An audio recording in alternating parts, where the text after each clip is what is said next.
ખેડૂતને સહાયના નામે માત્ર નામ પૂરતું એક બટકું નાખી દો એવા ખેડૂતો માંગવાવાળા નથી. ખેડૂતો ખુમારીથી જીવવાવાળા છે અને દેવાવાળા છે. આ શબ્દો છે આમ આદમી પાર્ટીના મહિલા નેતા રેશમાબેન પટેલના.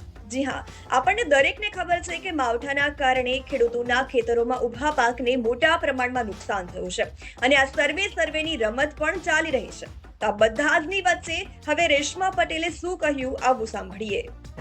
વાતો તો ખેડૂતો હિતની બહુ બધી થાય છે, પેકેજો બહુ બધા જાહેર કરવામાં આવે છે, સહાયો જાહેર કરવામાં આવે છે, પણ સહાય આપવી અને સહાય પૂરતા રૂપમાં આપવી બંનેમાં ફેર છે.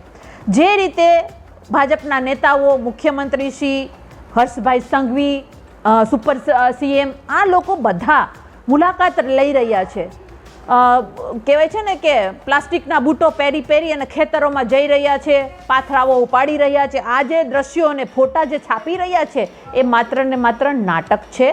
સંવેદનાહીન ભાજપ સહાય કેટલી આપે ને એ મહત્વનું છે. બાકી તો નામ પૂરતી તો સહાય જાહેર કરી દેશે, જનતાના પૈસા આપવાના છે ને, પણ નામ પૂરતી સહાય અમારે નથી જોતી. ખેડૂતોનું દેવું માફ થવું જોઈએ, ખેડૂતોને પૂરતા પ્રમાણમાં સહાય મળવી જોઈએ. કારણ કે માત્ર તમે નામ પૂરતું ખાલી એક બટકું નાખી દો તો એવા ખેડૂતો માંગવાવાળા નથી. આ જગતનો તાજ છે, ખુમારીથી જીવવાવાળો છે અને દેવાવાળો છે, તો એને એનો અધિકાર આપવો પડશે. એટલે અમારી તો સ્પષ્ટ માંગણી છે કે માત્ર સહાય નહીં, દેવું પણ માફ કરો.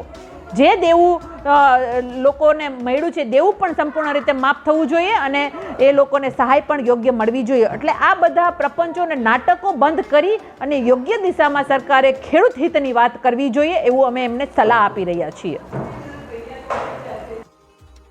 પૂરતી સહાય નહીં, પરંતુ સહાયની સાથે સાથે સરકાર ખેડૂતોનું દેવું પણ માફ કરે. વાત તો સાચી છે, આટલું નુકસાન થયું છે, પણ હવે આ મુદ્દે તમારું શું કહેવું છે? શું તમને લાગે છે કે દેવું માફ થવું જોઈએ? તમે પણ કમેન્ટ બોક્સમાં તમારો અભિપ્રાય જણાવો અને આ વાત બીજા ખેડૂત ભાઈઓ બહેનો સુધી પહોંચે તે માટે વિડીયો શેર કરી દો.